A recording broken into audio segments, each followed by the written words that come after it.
All right, good morning, everybody. Still morning? Good to see everybody. This is an outstanding showing. Good to see everybody today.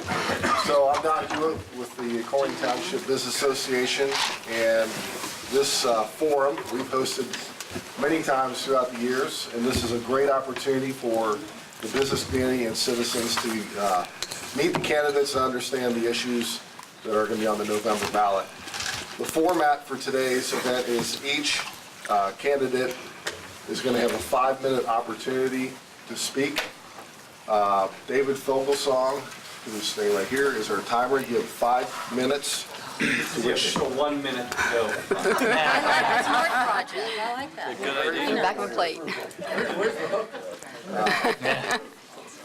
Beyond the candidates, we are also going to have 2 speakers to address the Gen Z proposal that's on the ballot as well. Yeah.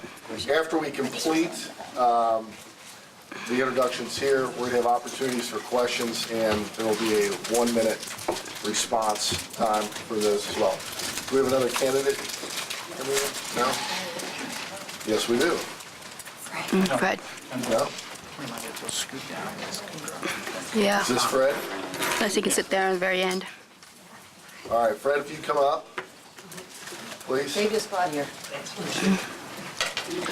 Yeah. Yeah, really, he should be there. Oh, all right, that's fine. All right, so we're going to start in order of state, then to county. Fred, good thing you showed up, because you're first. Bingo. Look at that. Efficiency, Fred, timing in. Fred, you're going to have 5 minutes to address the audience, introduce yourself, and provide any background that you think is appropriate. David Fogelsong here will give you the 1-minute cue to go. And so the floor is Can I yours. just stand? Yes. Is that okay? Yes. I think it'll be loud enough. Sorry about that, folks. Busy day at the campaign office. Is this okay? Everybody hear me? You need to stand by a mic because this is being recorded for public television. So if you can pull one down or that'll work. Okay. Great. Thank you. How's that? Is that picking it up? Hey, Jason, good to see you. Well, ladies and gentlemen, thank you so much for your time. We have a wonderful audience, and I look forward to spending some time with you here throughout the afternoon here. My name is Fred Condrada. I'm the Democratic nominee for Congress. I've always felt the calling to serve because of the freedoms we enjoy here in America. I answered that call by serving 28 years in the U.S. Air Force and achieving the rank of Lieutenant Colonel. The highlights of my career include flying combat missions during the '91 Persian Gulf War, hunting down war criminals in Bosnia, serving at Wright-Patt in Dayton, and at the Pentagon for 6 years. So I hope to go back to Washington and serve you all now in the U.S. Congress. I retired from the Air Force in 2011. I'm now a pilot for Delta Airlines. Did I tell you about the free flights for votes program? I haven't told that to Atlanta's corporate management, but I think it's a good idea.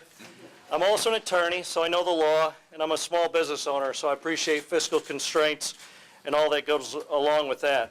I believe in America, of course, her institutions and Constitution, and understand it very well. But I worry because our country only succeeds when it's guided by leaders who are committed to serving their constituents. My opponent has been rated the #1 most extreme conservative voting member of Congress by the nonpartisan National Journal this past March. There's not a lot of room to my right, he was quoted saying in the Inquirer last week. In fact, there's no room to his right. In a gridlock Congress with an approval rating under 15%, Ohio's 1st District needs a moderate representative and a leader who is committed to working together to create a better future for all of us. We must recognize that job creation is our top priority. Ohio ranks 47th out of 50 states in job creation. We need a plan to revitalize our economy and expand the middle class of Southwest Ohio. As your next congressman, I will create and lead a bipartisan jobs leadership team that will bring together everybody, Democrats, Republicans, independents, business, labor, elected officials, community leaders, and citizens to focus on job creation and improving opportunities for the region. We need to prioritize expanding the middle class, and putting Ohioans back to work. I believe rebuilding our infrastructure is vital to a healthy economy, especially around here. When I look at America's crumbling roads and bridges, particularly the Brent Spence, I see the potential for new jobs and opportunities. Our economy relies heavily on sound, functioning, and reliable infrastructure to keep the flow of commerce moving. Folks, our economy in this local area with so much manufacturing depends on a sound infrastructure, and that includes roads, rail, bridges, and water. It is a congressman's duty to ensure that his or her district receives its fair share of federal infrastructure dollars. In Washington, I will fight for the Brent Spence and other important projects in our district. In addition, another area for creating jobs lies in the defense and aerospace corridors. Southwest Ohio is a leading hub of aircraft engine manufacturing and is home to Aeronautical Systems Center at Wright-Patt Air Force Base. As the area from GE's plant in Evendale to Wright-Patt continues to develop, and now we may have to also include the GE facility to be down on the banks. As it continues to develop, I envision a profitable and productive defense and aerospace corridor. Ohio is the home of the Wright brothers and a great space pioneers like John Glenn and Neil Armstrong. It's only fitting for Southwest Ohio to lead the way in defense, aerospace, engineering, and manufacturing. My other top priorities are public education, and vocational skills training is critical as well. Millions of American jobs each year go unfilled due to shortfalls in skills and training. Skilled blue-collar jobs offer high wages to qualified individuals and are a necessary part of economic progress. I pledge to protect senior citizens. I'm concerned because, true to his ranking as the #1 most extreme conservative member of Congress, my opponent believes we should privatize Social Security and voted for a budget plan that would destroy Medicare as we know it. He's distorting my record on immigration.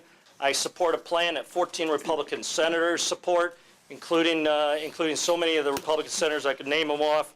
He's distorting my record on his votes on Capitol Hill, on veteran care, and I have no votes, okay? I've never held public office. I'm not a professional politician.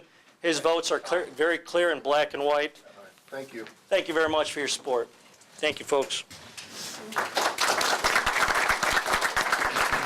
All right, moving on to State Representative, 29th District, Louis Blessing, clerk. Thank you. Well, my name is Louis W. Blessing III.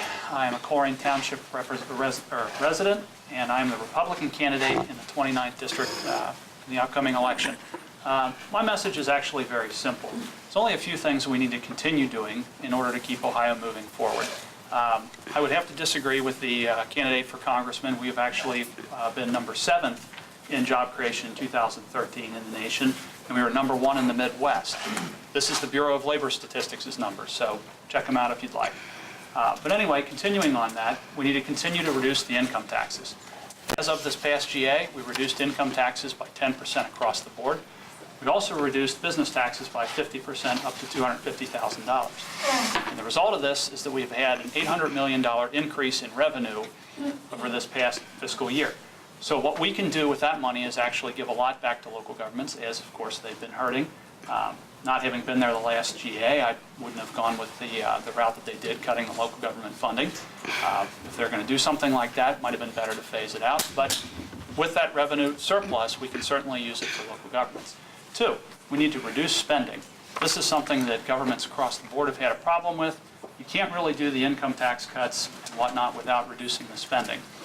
We also need to remove a lot of regulations that have really no clear goal, have proved to be onerous and serve as barriers to economic growth.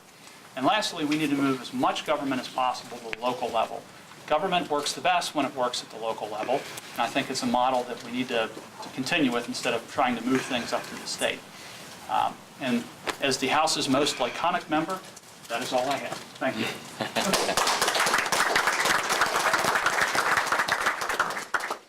All right, candidate for State Representative, Tammy Sendinger. Simmendinger. Simmendinger. It's a humdinger. Well, good afternoon, and thank you for inviting me here. I actually prepared a speech about the JED zone because I do have some experience with that in Harrison. And I am not a politician. I'm a mom. I'm a working woman. I'm a citizen that's just had enough of the games that people play. You already heard about the difference in opinion of where Ohio ranks in job creation from 47th to 7th. I had 41st. So that tells you numbers can play games. My opponent is a numbers guy. I'm a people person. His numbers are hurting our people. They're hurting our community. So as you see, I get very passionate when I start talking about issues that affect my family and my community. So I'm going to read from my speech, so I hope you bear with me. I'm usually just a speaker. So with that, I'm going to say, in my current day job, I manage almost 2,900 volunteers for a major nonprofit in the greater Cincinnati-Dayton region. It's my job to listen to my volunteers and ensure that they have the necessary tools and resources to help in our community. I care about people and I care about community. That's what our state legislator should be doing. He needs to listen to the businesses and the people in our district to ensure that local governments have the tools and the resources to help our community. In 2010, the state legislature began to withhold 30 to 70% of our tax dollars to our local communities between the cuts to local government fund and the elimination of the sales tax. Yes, my opponent was not there, but his father was, and that's what caused some of this problem. In 2012, a small percentage of these funds were restored, but it's not nearly enough. That's why the Colerain Township is looking at issues like the JEDs, because they will tax workers, they will tax businesses. So he says he's for cutting taxes. This will add an additional tax. Harrison is looking at having a fire and police levy on their ballot. That's an additional tax. Colerain, you just passed a police levy. That's an additional tax because of what the Republican Party and the state legislature has been doing.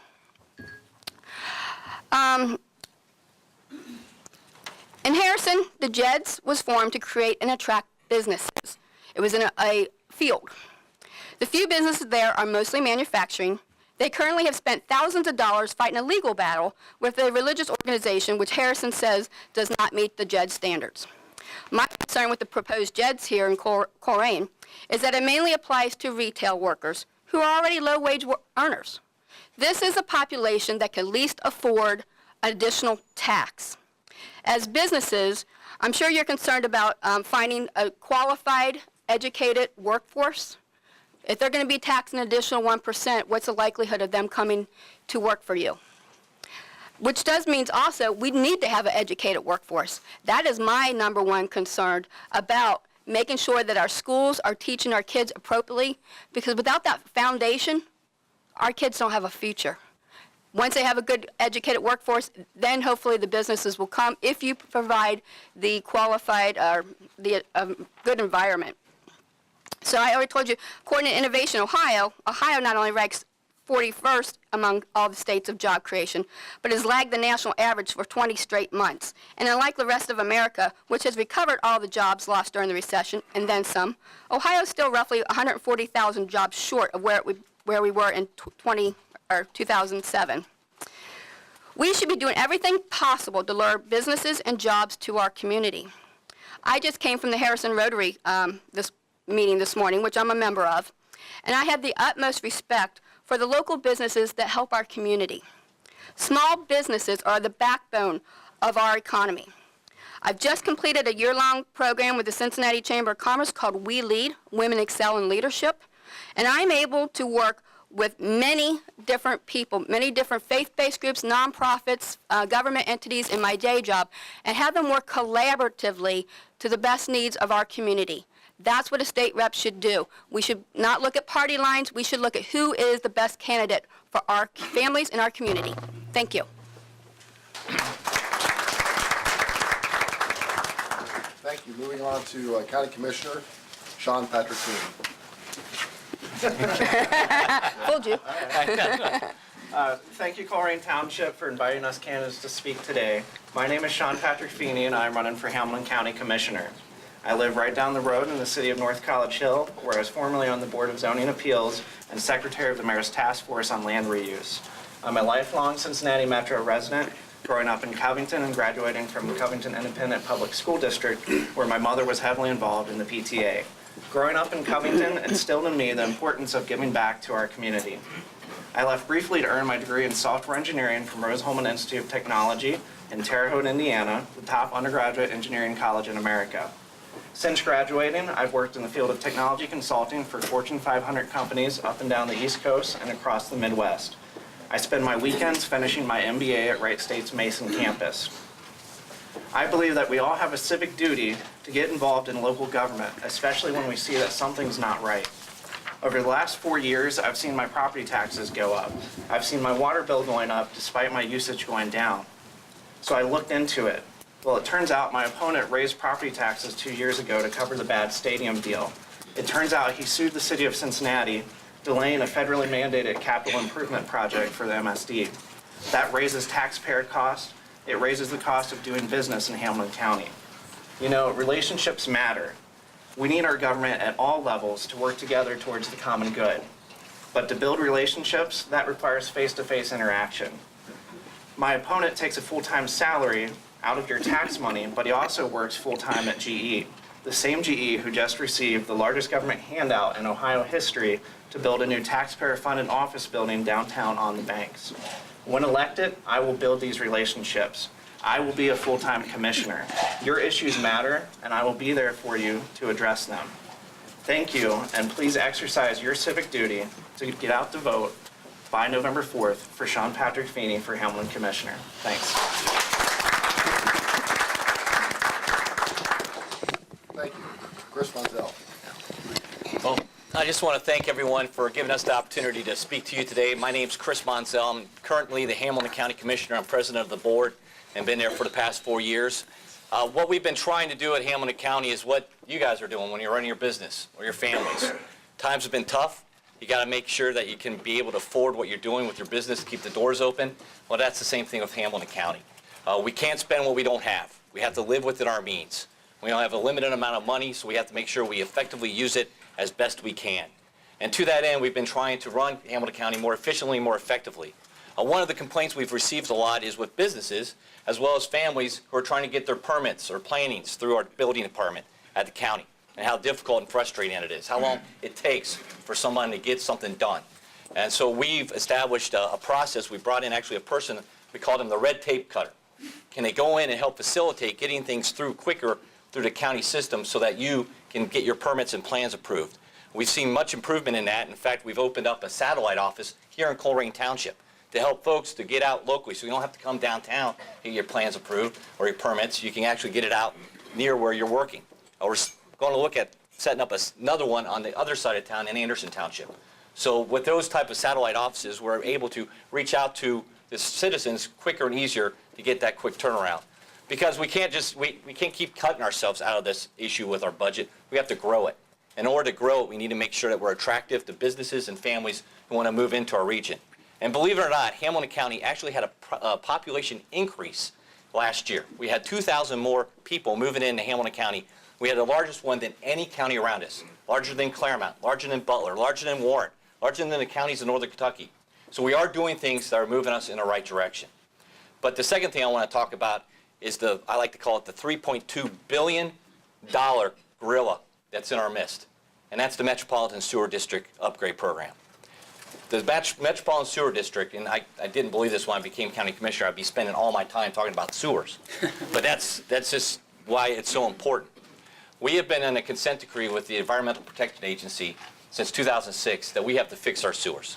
Because we have an old system here where we have stormwater being dumped into sanitary sewers, and thereby these combined sewer overflows are causing backups in people's basements and in their backyards, an unhealthy condition. So the EPA came in and said, you have to fix your system. And it's going to cost you being a good Washington bureaucrat, they said it's going to cost you $3.2 billion. Well, that's in 2006 numbers. If you look at it today, it's probably closer to $4 billion. That's with a B. That's 9 Paul Brown stadiums. You hear about the problems that we have, Paul Brown? We have 9 that we're going to be building over the next 20 years. It's the largest massive public works project ever in our region. And we have to do it right, and we have to do it smart. Because those rates that you pay, or the cost of the system that we're building, isn't paid by income tax or property taxes or sales tax. It's paid by the rates you're paying in your water bill. And it's not a water bill anymore, it's a sewer bill. 2/3 of those costs are going to these sewer upgrades. And again, that has been mandated by the EPA. So in order to keep our rates as low as possible, we have to keep our costs as low as possible. And that's coming up with alternative solutions to these projects. One of which, EPA wanted us to build a tunnel that was going to collect the stormwater. And this tunnel was going to be about 30 feet in diameter, 200 feet under the ground, that would run from about Hopple Street on I-75 down to the river. It was going to collect over 1 billion gallons of stormwater. That project alone was going to cost us $560 million to build. We'd actually have to hire a mining company to come in to help build this. Instead, we've come up with an alternative solution to take an existing creek, Lick Run, daylight it, make it wider so it can collect the rainwater itself, and then put grassland around it, so if it floods, it just spills out into the grassland. That project's going to cost about $240 million, half the cost. And the other thing with it, once you collect the water, you have to pay to treat it. So you have the cost of building this tunnel, but then you have the cost of treating the water. If you're using the environmental solution where you're just letting it go into the grass, you don't have to treat it. So it saves even more money.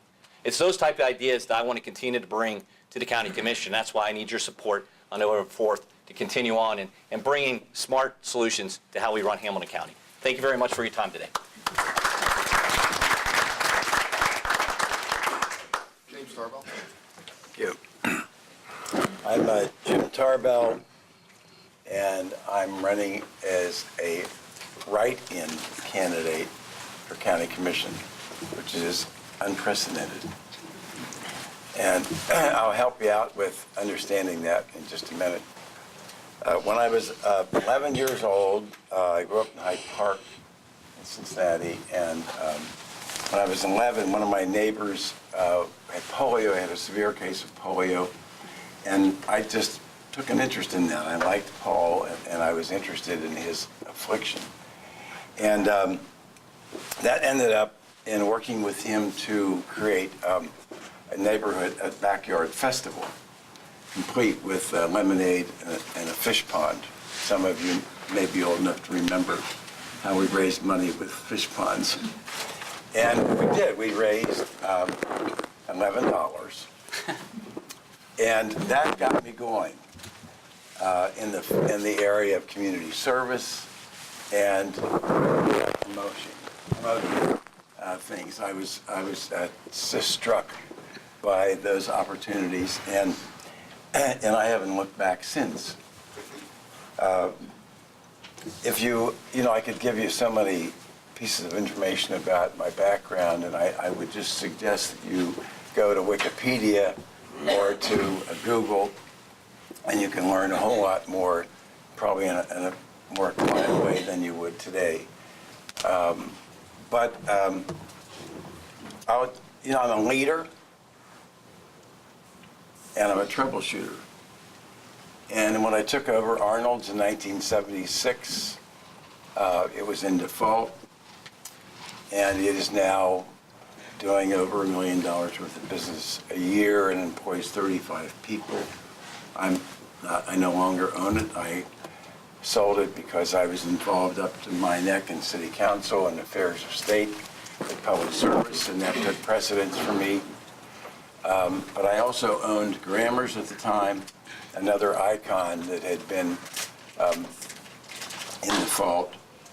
It is now the centerpiece of a $70 million project at the corner of Liberty and Walnut, an entire city block that it's the centerpiece of.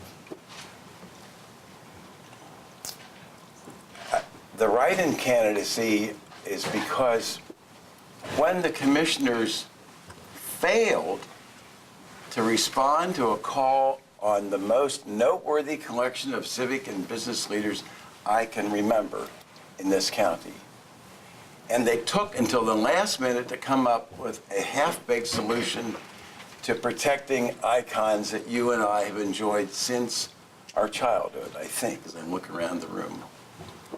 And that, combined with what I have felt forever, is slow, retarded leadership in terms of how we're going to deal with the challenges that we have in Colerain from here all the way around Anderson Township.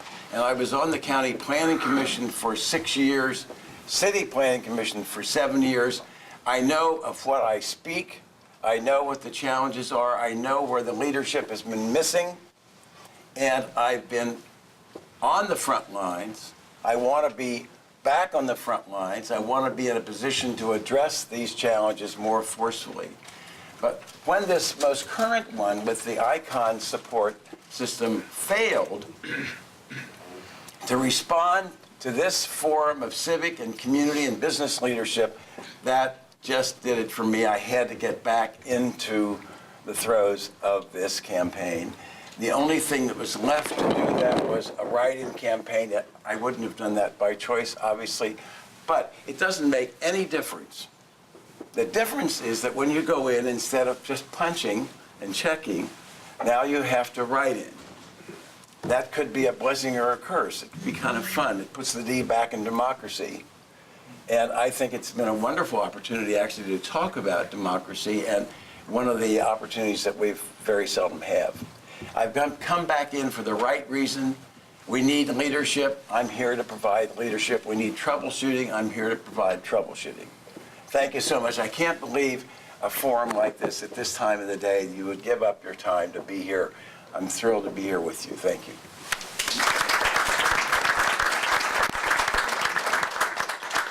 All right, moving on to Hamilton County Auditor, Mike Messer. Can I come up to the podium? Sure, come on. Thanks.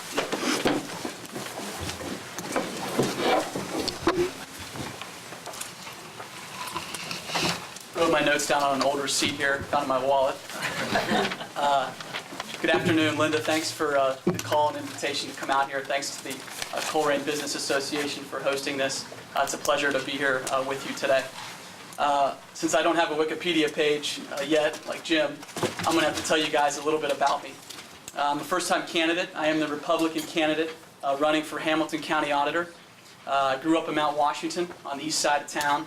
Went to Guardian Angels grade school, St. Xavier for high school, Miami for college, and the University of Dayton for law school. Married now. My wife Katie's a teacher. I have a little girl, Eleanor, 15 months next week, and I'm an expecting father April 5th. So a lot going on. I missed this campaign. I'm a practicing attorney right now, licensed in Ohio, Kentucky, and Florida. Very, very thankful and blessed to have that opportunity. We have a small business, our law firm, on the east side of town in Anderson Township that my mom started about 30 years ago. My dad is a Catholic immigrant from Beirut, Lebanon. My mom is from Mount Washington, went to McNicholas, and started her law practice in 1983. So I'm the hybrid of a 5'8" Lebanese guy and a 5'10" Miami volleyball player. That's what you get, I guess, when that happens. But you know, I'm running this year to provide an alternative to business as usual at the county auditor's office. Mr. Rhodes, he's had a nearly 25-year tenure in the auditor's office. We thank him for his service. We think now's the time to really bring some new energy, new ideas, fresh perspective. It's not only county government, but to the auditor's office specifically.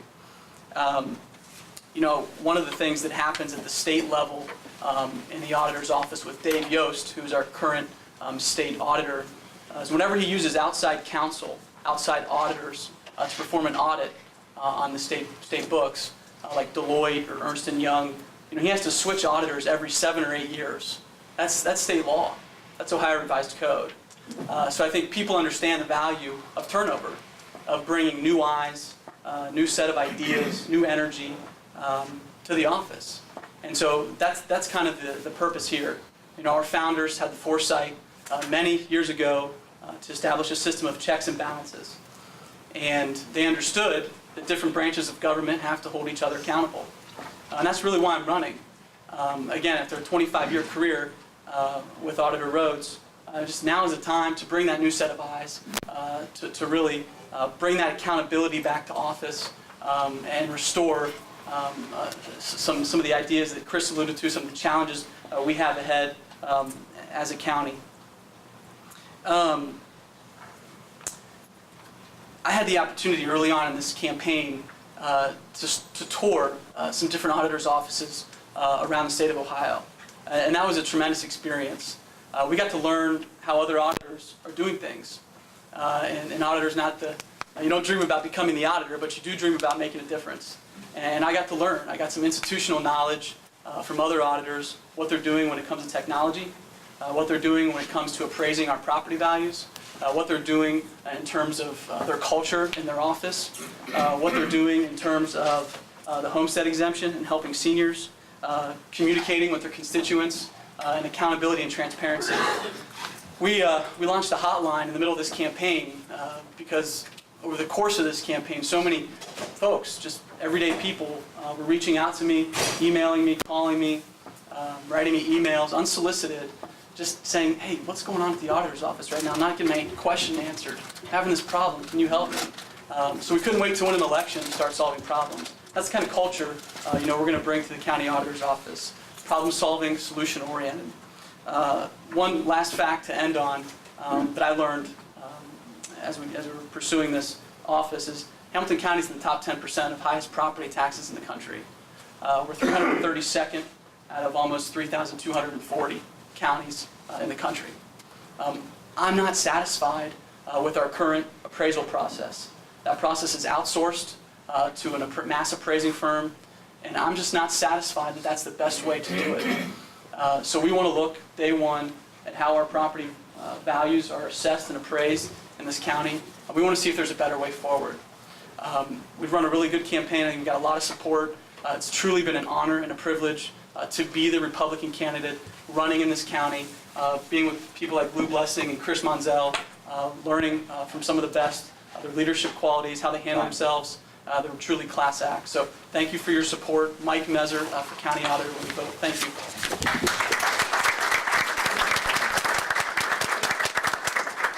I guess we set the precedent for the podium. Good idea, Mike. Dusty Rhodes, just come on out. Thank you. It's good to be with you, and I thank you very much for coming out and showing your interest in your government. I think that's a good thing. I tried to think about how I could best summarize my service to the voters and taxpayers of Hamilton County and what I have done for the last 24 years as your Hamilton County Auditor. And there's one event that occurred to me that I think kind of sums it up. It happened about 2.5 years ago when a man from Hartwell called in. And I don't know whether you know this or not, but you should. If you want to call me, you call me. We don't screen our calls, and I've been talking to people ever since I've been in the office.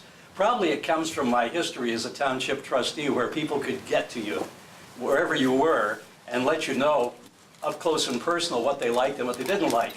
Well, I don't remember what this gentleman called about, but he had a problem and we went to work on it. But while I was talking to him, I noticed on his property page on our website, which by the way has been awarded as one of the best websites going, and I think is one of the reasons the Cincinnati Board of Realtors, who use our information all the time, have endorsed my candidacy in my reelection. But anyhow, I was looking at it, and I noticed that he wasn't getting the owner-occupied 2.5% and 10%, which goes on all tax levies.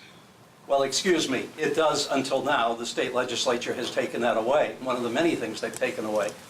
But anyhow, he wasn't getting it, so I asked him, I said, do you own the house and do you occupy it? And he assured me that he did. And I explained that he wasn't getting that reduction. So he said, well, I said, how long have you lived there? He said, about 8 years. He said, can you go backwards? And I said, no, I don't think so. The law is pretty clear about that. But anyhow, we can put you on now. So we did. After I hung up the phone, I was thinking about it for a little bit, and I thought to myself, I'm going to check this out. So I went down the hall and went through back 8 years of the filings, because it comes in when you transfer your property, you check owner-occupied. That's how you do it now. And guess what? He checked it correctly. His transfer title people did check it correctly, and we made a mistake. Now at that point, what do?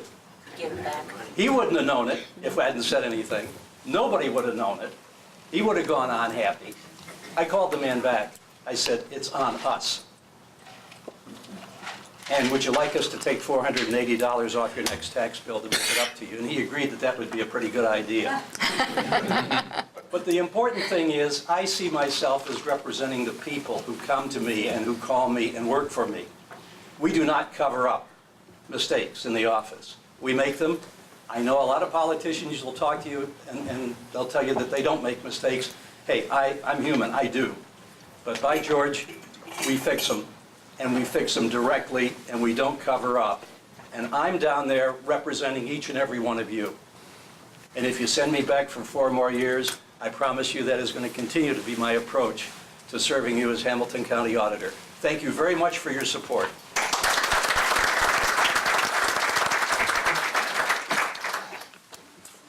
All right, Pat Braun, State Board of Education.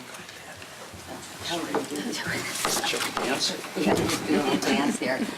Well, I'm coming up here too because I got some troublemakers in the back already, and I'm a retired teacher, so I know where I have to stand to keep track of those folks. Good afternoon. I am delighted to be here. I was a career art educator in the Northwest School District.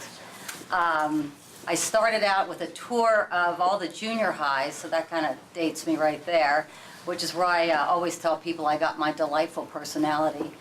And I ended about the last 16 years at Colerain High School in the art department. I was chair of the art department and president of my teachers association. And I have been a lifelong advocate for high-quality public schools and for all of the teachers and staff that serve our children every day. I ran in 2010. You may remember my name from that alone. Got in late, but I'm here also to thank you because this seat is District 4, and it's all of Hamilton and Warren County. And of 160,000 votes cast in this race, I only lost by 2,300 votes total. I actually won in Hamilton County, but I wasn't very well known, but I am now, in Warren County. So thank you for your support in the past. And I'm back for the same reasons, really, that I ran in the first place. I was raised by old Germans, and I went to Oak Hills. Where's my Oak Hills buddy over there? So I'm a West Sider. I bought my old house in Price Hill in 1976 because it had an oil painting on the ceiling, so I tell people my house was the first thing my first art I ever collected. And I'm still quite active in the community since retirement. I'm currently the chair of the board of Price Hill Will. And we do a lot of work in regard to quality of life issues and economic development in that regard. But I'm back because I really sincerely believe that every child, no matter their zip code, deserves access to high-quality public education. And it is a sacred trust and responsibility of all of us to provide that. So I will be advocating for an adequate and equitable funding for all of our public schools. I also believe there's 19-member board. A lot of people don't know about the board. 11 of us are elected, 8 are appointed by the sitting governor. And there aren't any practitioners on the board, and I believe very firmly that those closest to the work should be involved in the decision-making. In all of the committee work and all of my negotiations with the Northwest School Board, we always believe that all of the stakeholders should be at the table helping to make decisions on behalf of our children. I'm also here because I'm very disturbed as a taxpayer. We've heard a little bit, I think a lot maybe today, about taxes and shifting monies around and stuff. 20 years ago, the for-profit charters began as an experiment for families to have a choice in a school district in which was performing below average, or below what they felt was truly in their child's best interest. 20 years later, 60% of those have a D or an F rating. 87% of the kids that are going to those for-profit charters are in schools that are failing. And we are losing $1 billion a year of public taxpayer dollars to for-profit charters. I know how hard it is to pass levies in Northwest School District. I think the last one we just passed by 2 votes. And it's not because everybody doesn't care about their school. It's because there is not the tax base here to support the kind of revenues that we need to really have a first-class 21st century school district. I know the shoestring that teachers and parents and the school systems are working under in our school district. And so I will call for a moratorium on the expansion of charters. I will call for a complete audit of for-profit charters. And I have to get this in, because this is my main passion. I will work to restore the arts to all of our schools in a meaningful way, because I really, truly believe, I've seen it in my whole career, the power of the arts to transform lives. They give us the 21st century skills that our students will need. Critical and creative thinking, ability to work cooperatively, and ability to work in teams. And in my conversations with the business community, these are the kinds of things we need. We need students that can think. I thank you very much. I look forward to your continued support. I'm Pat Bruns. Thank you very much.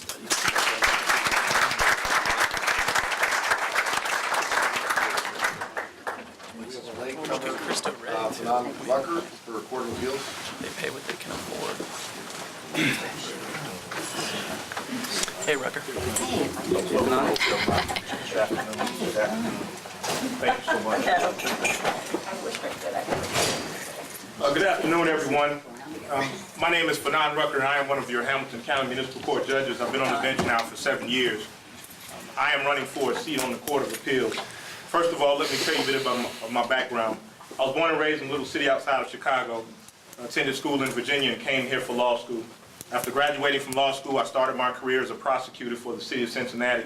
After serving as a prosecutor for several years, I joined a medium-sized law firm called Manley Burke, where I began to practice in plaintiff's employment work and plaintiff's civil rights and plaintiff's personal injury, became the assistant law director for municipalities. After I left Manley Burke, I joined the law firm of Santon and Hughes. At Santon and Hughes, I continued to practice employment work, but I began to practice defense work, representing small family-owned businesses and representing individuals who were being sued, helping to write employee policy manuals. I had the unique experience as a lawyer of representing both plaintiffs and defendants, class action lawsuits, civil rights cases in federal court. In 2007, I was appointed judge. It was an honor for me to accept that, partly because being a judge is an honor, but second because it was the second generational issue. My father is on the Supreme Court in Indiana and has been there since 1999. For the past 7 years, I've served, I believe, in a very strong position as one of your judges, making sure that people are being heard, making sure that people know that their rights are being protected, and knowing that if there's something that they're having an issue with, it's going to be addressed in my courtroom. Now, most people don't know anything about the Court of Appeals, who the judges are, or what it's about, so I'll only take a minute and a half to tell you. The best way to explain the Court of Appeals is that it's the judges who judge the judges. Now, all of the courts have people that disagree with something that happens. They disagree when the court rules that a business does not have the right that they believe that the business should. People appeal their cases because they don't believe that they were adequately addressed in a personal injury matter or in criminal cases. The Court of Appeals is 6 judges in our county who hears all of those cases. One of the judges is retiring from the Court of Appeals, and his vacancy creates an opportunity to fill that open seat with a judge who has a very unique and diverse background of representing both plaintiffs and defendants in all types of cases, representing individuals and businesses, small corporations, representing individuals in all aspects of the law. If all of those types of cases are coming before the court, it makes sense to have a judge on there who has had experience in a broad range of those legal areas. I'm also an adjunct professor of law history at the University of Cincinnati. I'm an appointee by the Supreme Court of 2 statewide commissions. I'm an elected trustee of a statewide judges association. This is a passion and a serious issue for me. I love the law, and I believe in the principles and ideals that are in that Constitution that all of us read. That in the Declaration of Independence, when it says that we are all endowed by our Creator with certain unalienable rights. I believe those words. And I believe that putting a voice on the Court of Appeals with the type of experience and background that I have is exactly what our court needs in order to fill that voice that's going to be missing. So I would say on November 4th, but we know early voting has started. So I'll say sometime between now and November 4th. When you take that, when you go into the booth and you cast your vote for that open seat on the Court of Appeals, fill it with the voice of experience. Fill it with the voice of representation. Fill it with the voice of Fanon Rucker for the Hamilton County Court of Appeals. Thank you all so much for your time.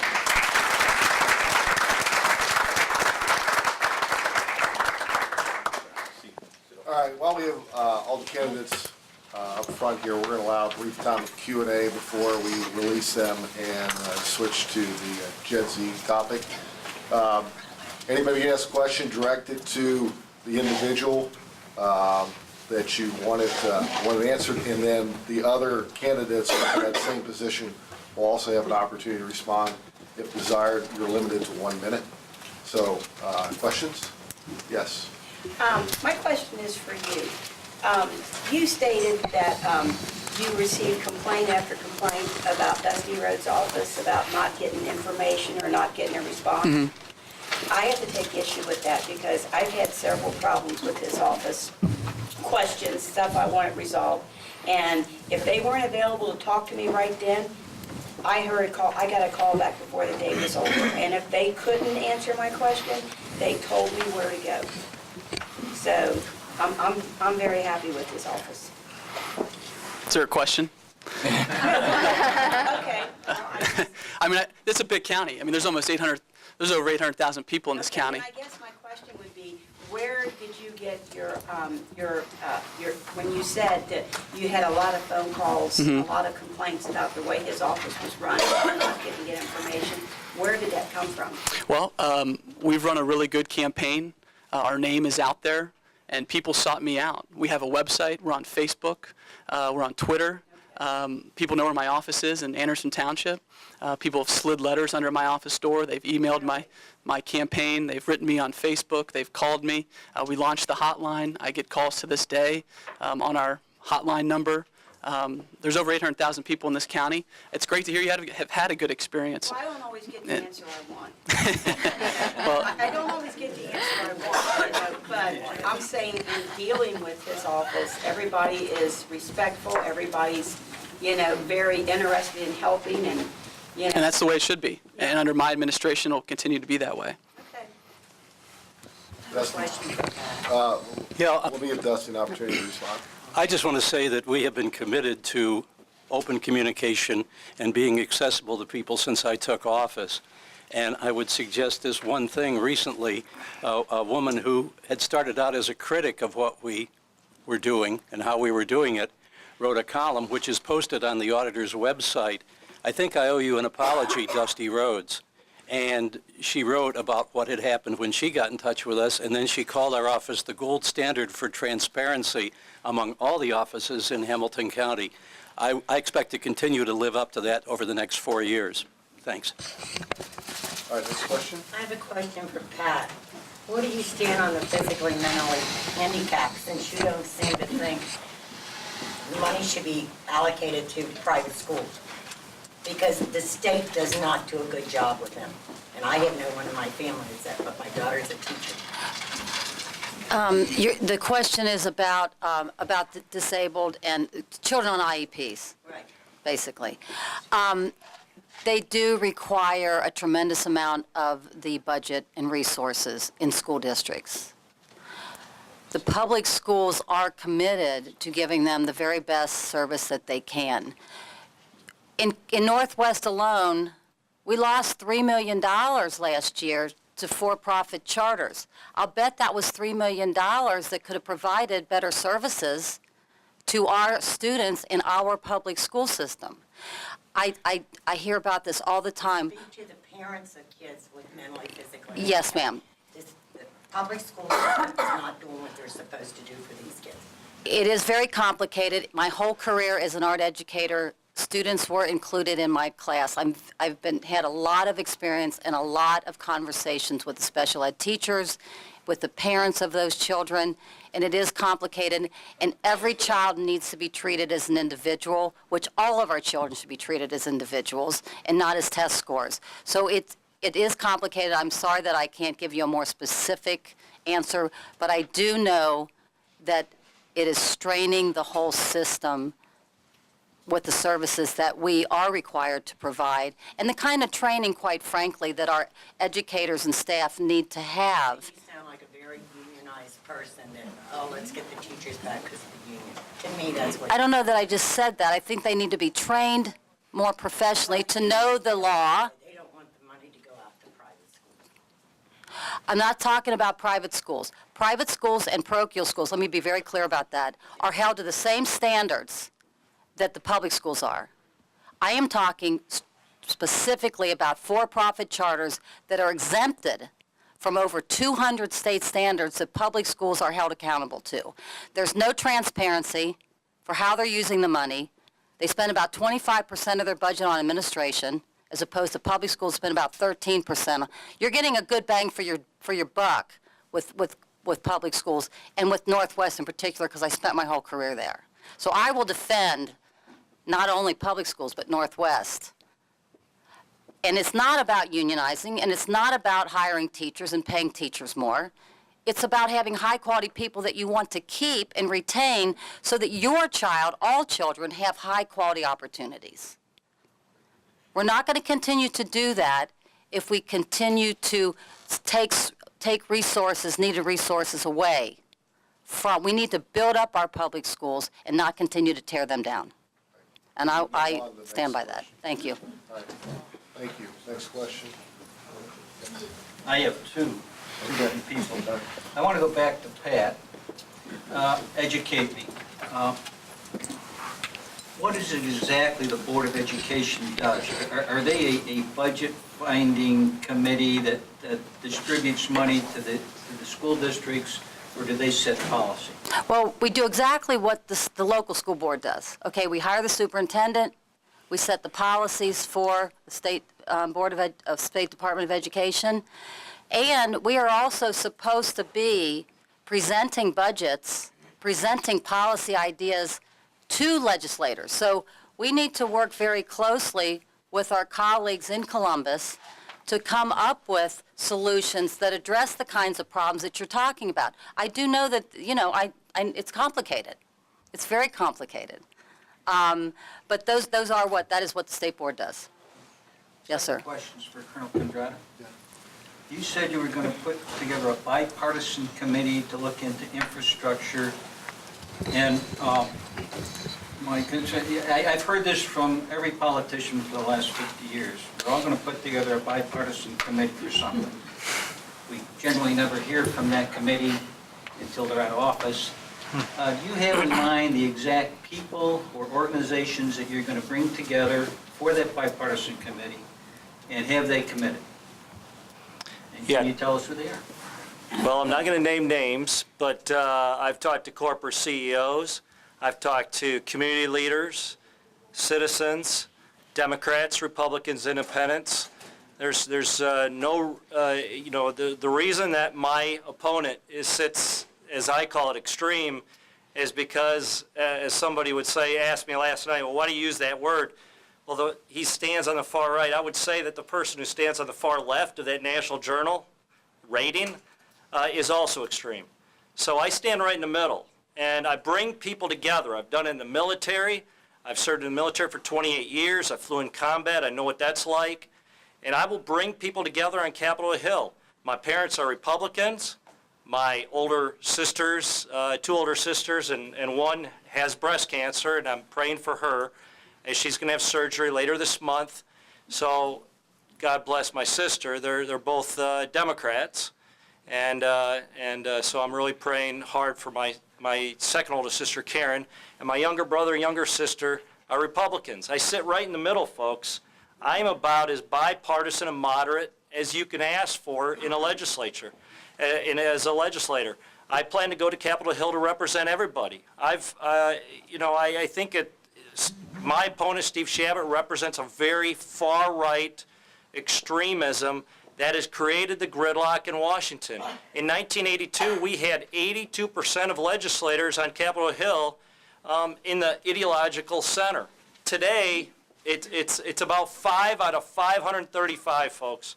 It's not many, and we have our chance in the 1st District of Ohio to really make a mark on the history of the United States and to change the way that Washington is run. I'm 54 years old. I'm a fighter.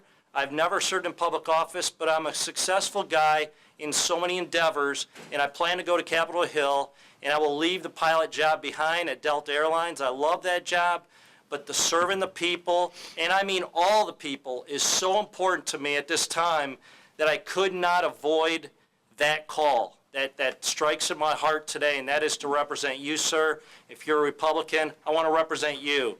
Will you be pleased with every vote I make? Probably not. And I hope to say the same thing amongst everybody. I want to bring people together, and that is corporate CEOs, business leaders, community leaders, elected officials, everybody. And we can do this. And hold me to that standard. Hold me to it. I've got a lot of energy, and I'm ready to go to work for you, and I certainly hope all of you, I pledge to you my support. So, Next question. thank you.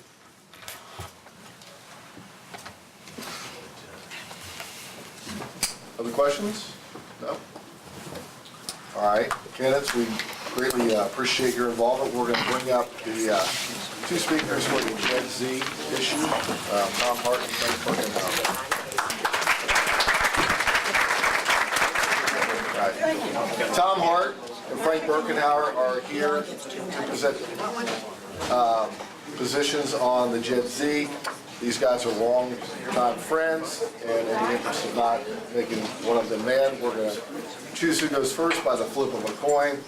And in honor of age over beauty, here, yeah, you do it. That's a big coin. Nigel's is double-sided. Tom, you have to call it in the air, please. All right, heads. All right. No, If you call heads and it doesn't go. All right, Tom Hart, this is 5 minutes. 5 minutes? 5 minutes. Get your glasses on so you can see it. Thank you. I'm Tom Hart. I'm a CPA, and I've lived and worked in Colerain Township for 40 years. I have supported every tax levy that Colerain Township has put on the ballot since I knew what was going on. And I was chairman of 2 out of the last 3, and both won substantial victories by substantial margins. The people We knew can't what hear you in the back of the room. the people knew how the funds were to be used and understood the benefits to be received. I've been a strong supporter of repairing our Colerain Township streets for over 25 years. When I was a Colerain Township trustee in 1997, the estimated cost by Dennis Chapman, the head of Public Works, was $35 million to repair all the streets. When I was on the Colerain Township Fiscal Advisory Committee in 2011, Bruce McLean, chairman of the department head of Public Works, said the cost would be $75 million. We desperately need to fix the status of the township streets. We need to replace about 60% of the township's 115 miles plus or minus. There is an old engineer rule of thumb that states that if you do not repair something at the right moment, it'll cost you 10 times as much to repair it. Or from the seamstress side, a stitch in time saves 9. We all know that Colerain Township residents are heavily burdened with real estate taxes, no doubt about it. I've lived in the same house for 28 years, and our real estate taxes have doubled in that time. The township streets have not been high on the trustees' priority list for the last dozen years. The Colerain Township Trustee Town Meeting on January 22nd, I urged the trustees to support a 1.95 mill levy for the police department and a 1 mill levy for the township streets. Both were not acted upon in that year. At that time, there would have been a 12.5% rollback, which means that part of that would have been paid by the state of Ohio, and this would have been less of a tax burden on the Colerain Township residents. The rollback provision has since been rescinded by the Ohio legislature. Our forefathers were very brilliant. They laid out an elegant plan for the operation of the entire state that worked for over 2 centuries. The Ohio Revised Code and the Ohio Administrative Code establishes the rights, privileges of a township and lists prohibited transactions for township government. It even sets the salary of township elected officials. It also provides for the financial means of meeting those obligations.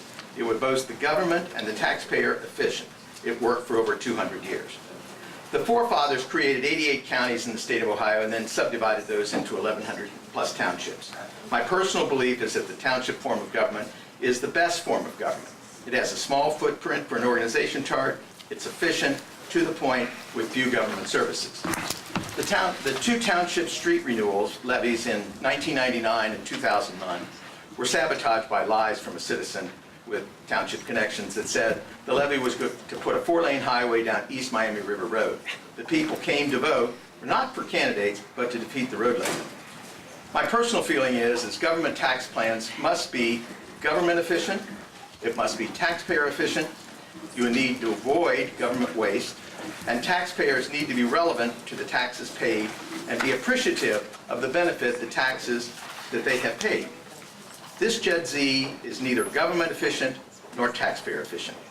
In an Ohio Society of CPA poll members, 97% of all CPAs in Ohio think the #1 problem in the state is the local government tax methodology. There are over 400 cities in Ohio, and each one thinks they're kings and queens. CPA firms may file 50 or 60 local government tax returns for one client and a total tax of less than $1,000.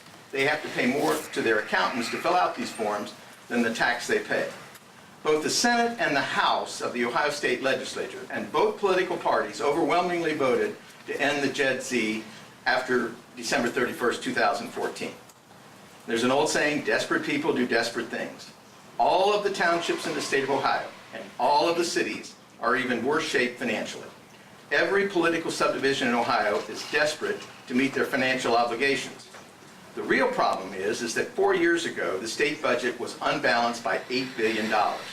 It was balanced 4 years ago by reducing the local government fund by half, the estate tax, which was eliminated, of which 80% went to local government, in which the person resided when the death occurred. And the only solution that I have is to have elected officials who care about local government become part of the state hierarchy.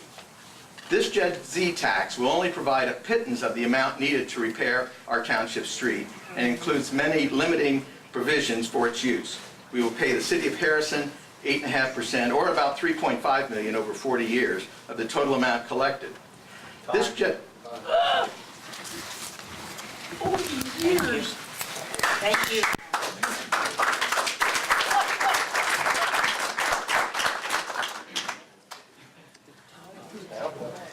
Okay, now I know our residents feel when they have that 5-minute clock ticking. And unlike Commissioner Tarbell, I don't have a Wikipedia page, but I've been the assistant administrator here for about 18 years. And I too am passionate about this JED-Z. I'm going to go through, there's on Colerain.org, you can see what the JED-Z is. We're following the law. Would I prefer to keep 100% of this money into the Colerain Township residents? Yes, we would. But the law says we can't collect this tax. We have to partner with the city to do so. We're doing the same thing that Sycamore Township, Springfield Township, Columbia Township, Greene Township, they've all partnered with cities to collect this income tax. What is it? It's a 1% payroll tax. The residents would receive 100% of that back in the form of a grant. The businesses, unlike our cities, I've heard this is a job killer, the business get 100% of their net profits back. So we still have, if somebody really believes that this is a job killer, we still have their net profits in their pockets, unlike the cities, in which a lot of the businesses are against this, located in cities, and they have no problem paying an income tax to the other cities in which they're located. There's reciprocity for the cities that allow it. If somebody lives in Forest Park and they work in the zone, they're going to pay 1% to Colerain and 1% to Forest Park. One of the reasons why this law was going away is because the Municipal League is one of the most powerful lobbyists in the state of Ohio. We can't compete against them in the Ohio Township Association. The cities are splitting the money with the townships, and they're seeing it come out of their pockets. There's very few cities that partner with townships, so when the cities were part of the JED-Z, they decided to go against it because they saw more money leaving the city than they saw coming in as a partnership. I don't think our forefathers, as Tom said, had any inkling that we'd have a 45 square mile, 62,000 residents and 3.5 million square foot retail space, and how much the real estate taxes, if that's all you depend on in a township, are going to go up for the people in which they live and in which they reside. So that's what it is. I'm going to talk about what it isn't. There's a very well-funded campaign out there that's alleging several things about this. The question is it unfair? Our residents' property taxes, as Tom said, have nearly doubled. They're serving at $3.5 million and paying for the services, 3.5 million square feet of retail space. We're doubling those taxes. 6 months ago, we just passed a police levy. We considered going out for another Mill Road levy in November. How can we in good conscience look at the people on fixed incomes and the people that are struggling and say, we're going to raise your taxes 6 months later again? The businesses, typically in retail, they rent per square foot. Their per square foot costs, our triple net leases, are going to go up by $3 or $4 a square foot if they're renting out their facility. Taxation without representation, that's what else I've heard. I don't know about you, my wife works downtown. For the past 13 years, she's paid over 2% to the city of Cincinnati, and I don't vote for city council. The states have been doing this since our state was formed. So the townships finally have an opportunity to once again capture some of this revenue and pay for services and keep our property taxes down in the township in which you live. It's one of the few times I've seen where our residents can actually vote to keep their taxes down and to provide services not only to the zone, but to their own neighborhoods. I think our retail is only as good as our neighborhoods and the customers that serve those. I believe this is good for the township. Job killer, Sycamore Township has had over $40 million in new development since they passed the Jed Z. We have lost more jobs to businesses that were in the township and they went to a place that charges an income tax. P&G Miami Valley Innovation Center, they moved out years ago, 2 years ago, 600 jobs out of the community, 600. And guess where they went? They went to Boston, they went to Mason, they went to cities. Runkey, who is one of the more vocal people against this Jed Z, they moved a 100,000 square foot, 30 million recycling center. Great jobs. We would have loved to have that in the township. They moved it to the city of St. Bernard where they pay double what this Jed Z income tax is proposed for. I contend that this is good for the township, revitalize neighborhoods. It's going to allow for the area within the zone to accommodate the additional traffic and growth that these businesses are having with the different businesses coming in, the increased traffic. We can serve that by investing in Colerain Avenue. So I think from that standpoint, it's good for the township, it's good for the people in which they reside, and I urge you to support this.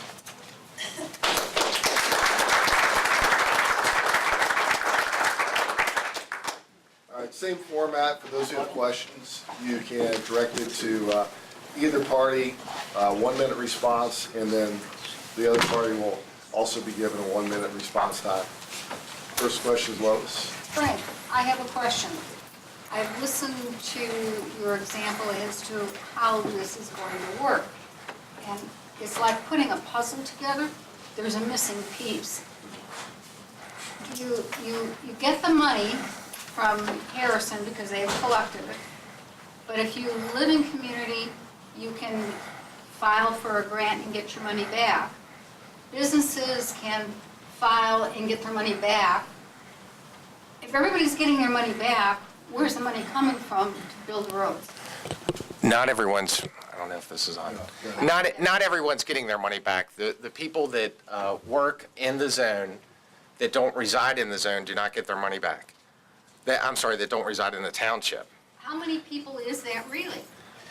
That is something that we don't have that number right now. There's no way we can get that number. I would venture to say that with the 3.5 million square feet of retail space and we have 60,000 people, our daytime population, it's been said, is about 130,000. So I would say there's a significant amount of non-residents that work in the zone. There has to be, because we only have 60,000 people that live in the township, and our daytime population is almost triple that. Let me pursue the question more. If you're going to estimate you're going to have $1 million or $1.5 million per year, you've got to base that on the number of people who actually are not going to get their money back. So did you just pull that number from the air? We did look at how many people typically work within a square mile of the zone, and it was probably maximum maybe 10-15%, but we can't know that number until the actual monies get in. Sycamore Township and Springfield Township do the same thing with giving this rebate back to the residents. So I talked to both of the people that have initiated this. Kenwood is one of the biggest regional malls in the area, in the Kenwood Road area, very similar to the Colerain corridor in terms of a lot of retail space. They said that there's been about, I think it's like 12% of the money back with residents.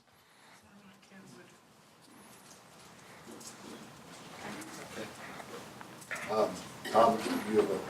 Yeah, I just say that, I mean, we've got, as Frank indicated, we have the largest township in the state of Ohio, 60,000 people. I would think that we have a high percentage of township residents as employees in this zone. So I don't think it's quite your 12%. But there's a whole lot of other things that fall into that. And I'm not sure with all the calculations where it is myself, but the people that I've just had casual conversations with think it's probably about 40 to 50%, and that's where that stands. So, and that was business owners that I got the information. Yes, sir. Being a resident, and Frank and I have talked about this before, you hear the word grant. The word grant to me is something that's given to you as a person. Where, as this young lady asked, how is the township or Harrison going to pay this money back to the citizens and to the business?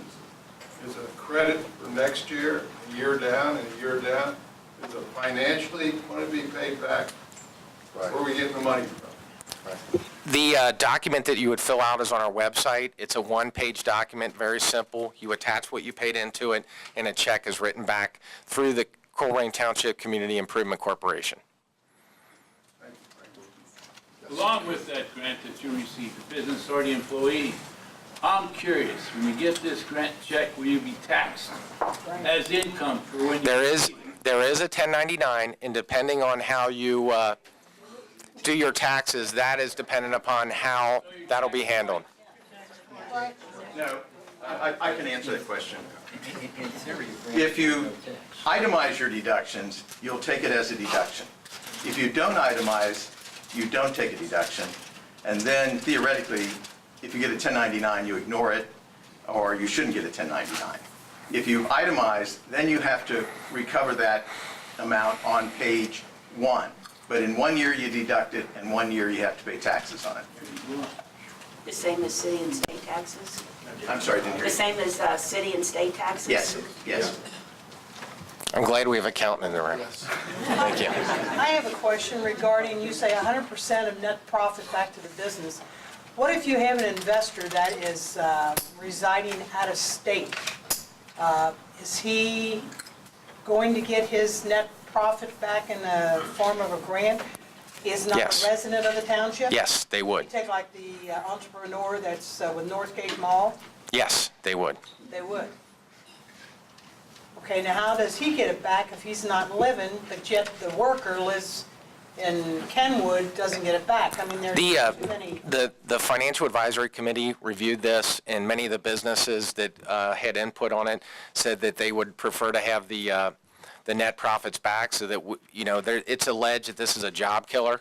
I don't believe that, but I think with the net profits being back, I don't see how anybody would cut jobs over 1% income tax.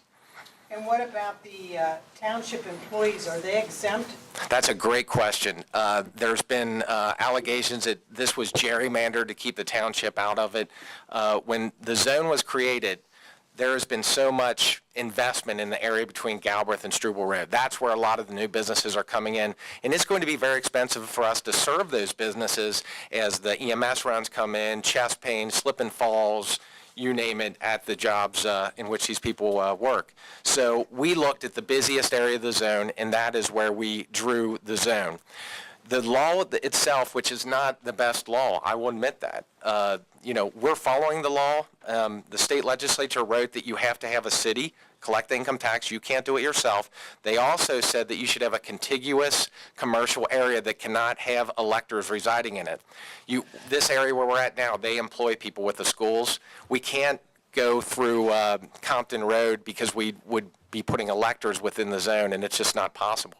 Well, what about your police departments that have these substations along Colerain? Are they going to be subject to tax? South of Galbraith Road is a community reinvestment area by the state of Ohio, so it's neglected in terms of disinvestment and so forth. So we did not include the community reinvestment area because we're already abating property taxes 50% for new development that goes in that area. So if any of the businesses that I think are upset about this, you could still go south of Galbraith Road, and there's not going to be an income tax, and there could potentially be a property tax abatement, because that is an area that has really suffered from disinvestment. And to be honest, the traffic count south of Galbraith Road is significantly less than it was years ago. We have one of the busiest, most accident intersections at Springdale and Colerain, and Galbraith and South. We've got some challenges there. What is it going to cost our township to have Harrison take care of this money situation? It's 8.5% plus a 2% administrative fee. And if you can compare us to the other JEDZs out there and the other JEDs, Green Township has a JED. These other cities are getting 10 to 20%. We have the lowest rate of any city of 8.5%. Most people are 10 to 20% for the partner cities. And is this subject to change fiscal year? No, it's not, because the law is phasing out January 1st, 2015.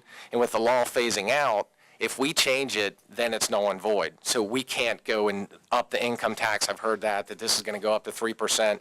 We change anything, the law isn't available anymore, so it's going to go away.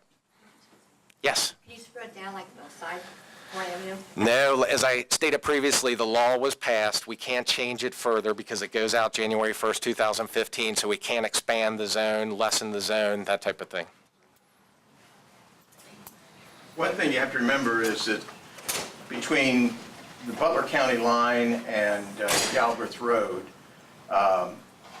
we remember it's, let me back up a little bit. I was a member of the Colerain Quarter Task Force with Dave Vogelsong, and Frank came in at a later time with Mel Bluss and Don Whittigan.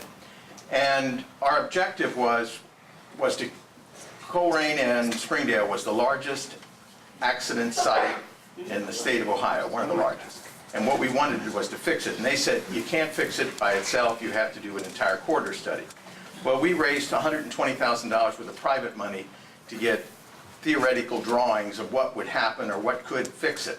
And then we revised that by the ODOT District 8. So we did that, we raised the money, we had the drawings done, and then we were able to complete it. And the zone really was from Butler County to the city of Cincinnati, even through Green Township. When it came time to fund it, we funded everything. Zone 1 was a test zone between Galbraith Road and Ronald Reagan, and we did that, and everything turned out, so we kept on going. What happened is that the Ohio Highway Trust Fund ran out of money, and the federal and every state's Highway Trust Fund had run out of money because the amount of mileage that a car was able to get, new cars were able to get, literally doubled. So you went from 12 miles to 24 miles and a gallon, and now you're getting less taxes per mile. So there's a huge problem there. So when it came time to go south of Galbraith Road, they had run out of money, and we couldn't develop it the same way we developed north of Galbraith. And that's part of our problem.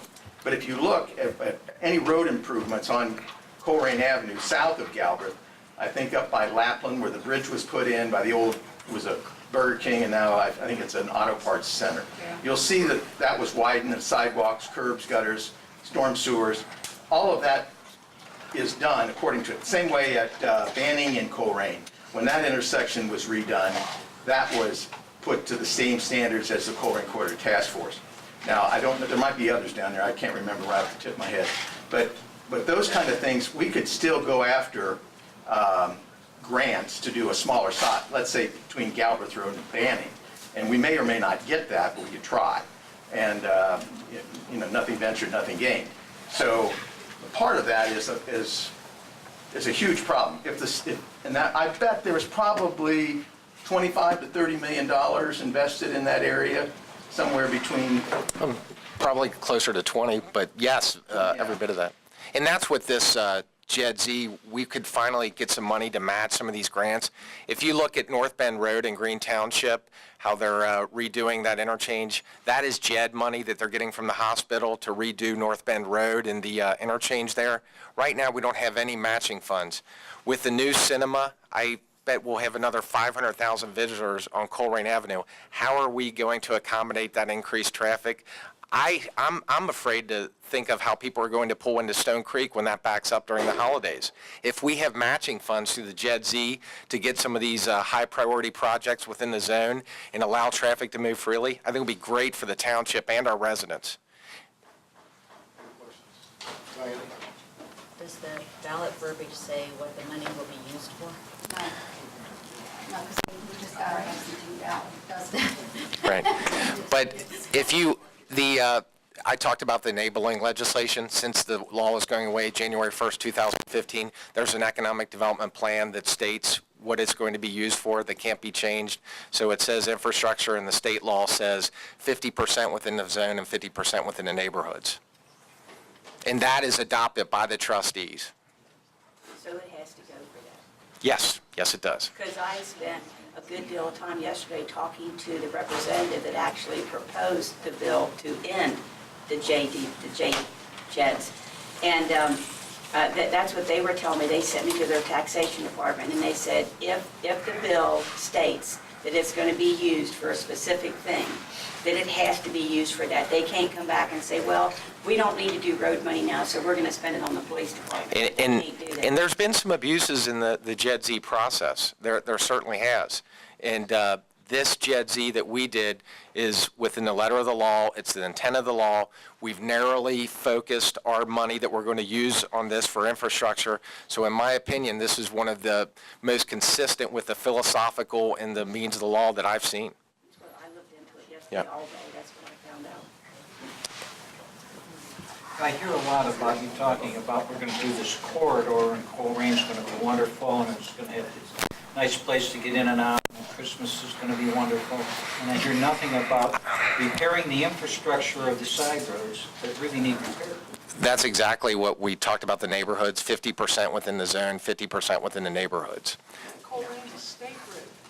Colerain is a state road, and right now, if you try to get improvements to a state road, if you have a corridor improvement, it's 7 years from an acceptance of that improvement till it goes to construction. If you look at Green Township, they just did Rybolt Road, they did North Bend Road. They use matching funds from their JEDs to get those done within 2 to 3 years. I don't think we can wait 7 years to get rid of the gridlock on Colerain Avenue with the amount of development that's occurring here. I think this is a great solution to a problem with traffic that we have within the zone and to get our township streets fixed finally. Tom, you being a accountant, a question has been brought up to me a couple of times. We're giving all this money to the city of Harrison. Can Harrison take our money and do whatever they want? Yes. Invest it, what can they do with it? Yes, well, theoretically, it's supposed to be a fee for services, but there's no limitation on that fee. They're in conjunction with RITA, the Regional Income Tax Authority in Northern Ohio. And there's a lot of administrative work. If you didn't catch that, you're sending money back and forth. Not been explained. But they should wind up with a net profit out of it, in my mind. Yeah. And I wasn't aware of the 2% until you just mentioned it. For instance, neighborhoods, how far out would that extend from the corridor, the 50% that goes to the neighborhood? It can be within all township subdivision streets. I'm a what-if person. So what if this doesn't pass? If this doesn't pass, the alternative to this that we were looking at in the fall after the police levy was a road levy. And if this doesn't pass, I can't speak for the board. That's their decision at the end of the day. But there's only a couple different ways that you can raise money in a township. Right now, it's JED-Z's, a road levy, or if you want to depend on our state and federal officials to suddenly give us money back, which I don't think that's going to happen. I have a question for Frank. If the companies can petition to get their money back, why collect it? Good question. That's the law, that you have to collect all the tax. That was a question we asked our attorney with our residents. Why do we even have to collect it from them first before we give them back? It would be more efficient to do so. Unfortunately, the law states you have to collect it from everyone and then grant it back. Second question, Frank. And if you have a problem with that, please contact your state legislature. Second question is, you indicated... And they left the room. I don't know if that was on purpose. You indicated that Rumpke had moved its business, recycling business to St. Bernard. How is it that you don't know that the recycling business was always there and it burnt to the ground? They rebuilt it in the place where it was at when it burnt down? I was well aware that after it burnt down, we were petitioning Rumpke. I had called Rumpke and asked them to move it into Colerain because it is a 100,000 square foot, $30 million facility. It's a clean, great business, and they have the 50 acres across from Struble Road that they own. We were hoping to get the recycling facility in Colerain, and they chose to rebuild it within a city that doubles what they're going to pay into the JED. You rebuilt it, correct.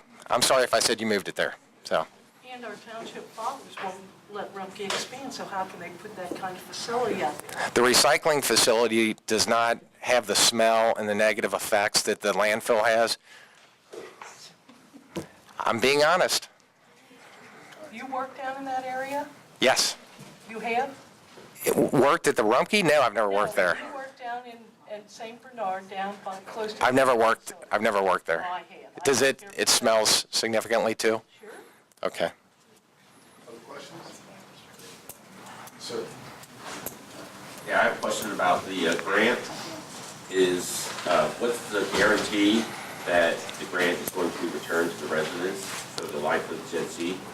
That is, once again, in the enabling legislation for the JED-Z, and you can download the grant form. It's adopted by the CIC, and it's for the life of the JED-Z.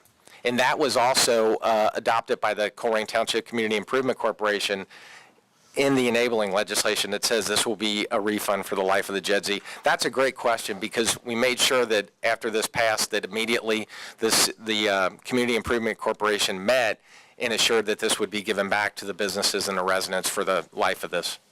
Is there a checks and balances to keep that from being changed? I don't see how it can be changed because the law's going away, and if we change the method of the JED-Z and its creation, then the JED-Z would be null and void. That's my understanding. I'm not an attorney, but from what our attorney said, that because of this thing being phased out eventually, that nothing should be changed or could be changed because it could be subject to just negating the JED-Z altogether. So you're saying the grant is part of the contract with the JED-Z? That is what we adopted within the CTCIC. So yes. Try to cease going with the grant. I think it could jeopardize, and this is what has been told to us, that it could jeopardize the formation of the JED-Z, which could jeopardize the whole JED-Z. Correct. Frankly, I think what they're asking is how are they going to account for it? Account for it. Yeah, the money coming in, money going out. Is it going to be Well, in one fund account, or is it going to be in two fund accounts? You know, the Community Improvement Corporation is subject to an audit as well, and I'm not going to do the budget for it, but I'm certain that whoever does will account for it.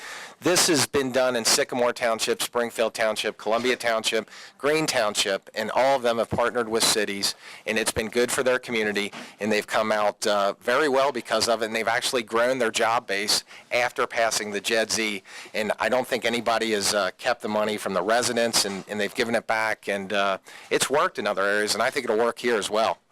Who is the Community Improvement Corporation? That is we used to go through the Greater Cincinnati Community Improvement Corporation. If you look at Civic Center Drive, the development there with the Casker Company and those things, a Community Improvement Corporation is similar to the Port Authority. The Greater Cincinnati has one, and a lot of other townships have them. It is basically a nonprofit that is controlled by the township that has more legal authority to give back money to buy property to make improvements. And that Community Improvement Corporation is subject to audit. You can go to the Ohio Secretary of State's website and you can look it up. It's a legal entity. Who are those people? That is the trustees, and we have a resident of Colerain Township, and a business, and myself. Just to clarify, I think you already answered this, so just to make sure I do understand it, so a person working outside the zone,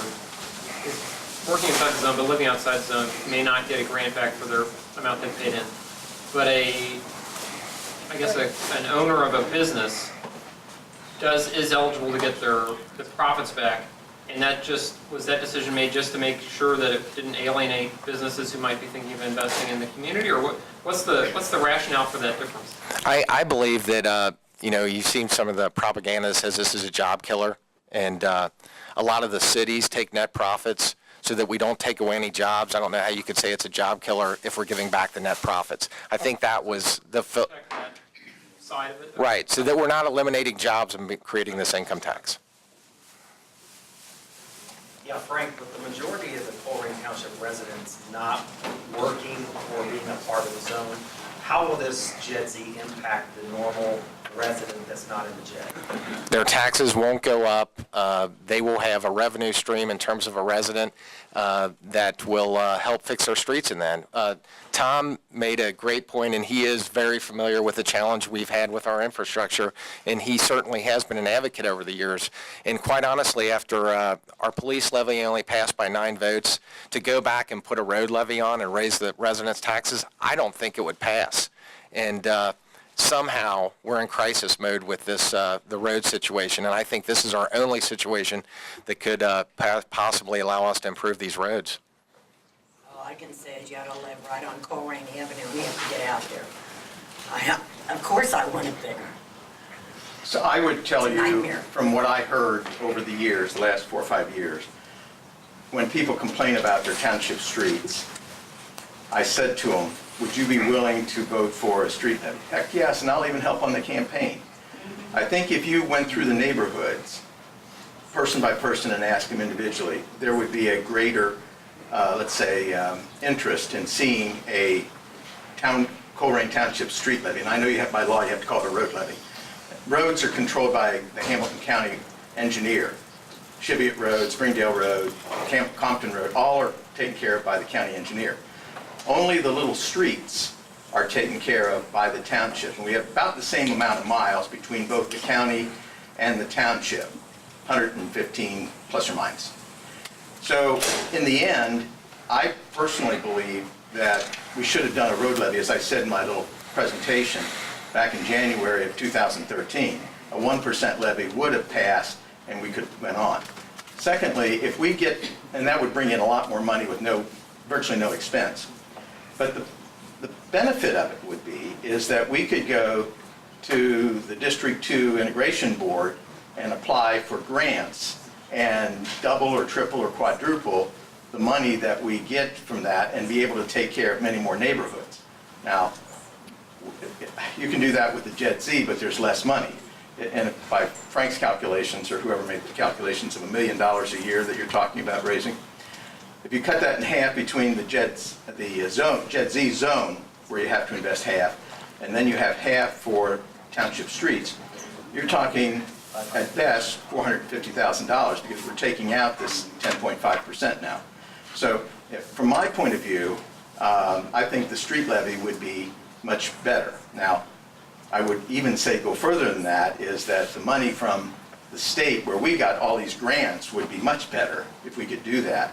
And if we could improve the south of Galbraith Road, that economic development would be far greater than it is right now. And remember where Jim and Chuck's Boots used to be? Yeah. That property was 1.8 acres. That sold for $1.8 million. I'm talking about just the land. So there is an interest in being out here. We've got a full capacity between, I'd say, Galbraith Road and Springdale or Struble. And Frank would love to develop south of Galbraith Road. And that'd give you job security for the next 10 years at least. But my point is that it really needs to be somehow done and handled that way. And we only, as I tried to point out, we are very limited. And every township in the state of Ohio is limited. And every city in Ohio is limited. So we've got to get that the local government fund back up to where it was. I mean, that's all. That's not going to be the cure-all, but it gets us going in the right direction. And that is something I would love to see. Yeah. And our state reps left. So. Right. Skip that old jet. Jim. One other question. Mr. Schwarzkopf is here. I noticed on the agenda this past week at the trustees meeting that he has applied for a grant. How would the Jed Z affect this grant? I can speak to that. It's interesting, Harrison Avenue, if you've ever driven on there in the rain, you can't even drive in certain lanes because of the water. There's no curb gutter. And you look at, it stops at Mullen Road right now, the improvements. That's right at our township line because Green Township has a residential TIF and several JEDs that they are putting money in for a grant to get that improved. We don't have money to match the grant, so it's stopping at our township line. We implored the county, is there any way you could help us out? So we asked if we could use our skip to basically transfer that grant and that priority to the county. We're not putting up any money. We're just saying that our township priority is Harrison Avenue, and can you give any money to the county because they have money to match? But there's a lot we could do if we had money to match for these types of grants. We could leverage our money. I sit on the District 2 Integration Board where we approve those grants, and I will tell you very candidly that there was money left over last year that they were trying to lend out for no interest rate at all. But even at that, the money wasn't taken because there was no money or no methodology for paying it back. And truthfully, they really wanted to let that money get out. I mean, they want to use it, but there's a certain matching. It's all graded on scores of how the project is performed and where the need and everything else. So in the end, I would hope that we could get the money to get a nice base and then get a grant for $1 million or something. And certainly. At least rebuild one street. Last question, we'll wrap up. Mr. Hart, I'd just like to follow up on a question you said there. You said there was money left over that wasn't spent because Colerain did apply for a matching skip last year. We put up 11%. This is loan money. I don't know if they delineate between loan money and grant money. This is a loan. Yeah, this was loans. And I thought I talked to you and you said that there wasn't enough money. We don't have a source to pay back loans. Yeah. That's exactly what I said the first time. You repeated the right answer. All right, we're going to wrap up. Really appreciate everybody coming out. Hopefully it was beneficial. Great afternoon. Lots of good feedback. So we'll see you next time. Everybody have a great day. Is there going to be an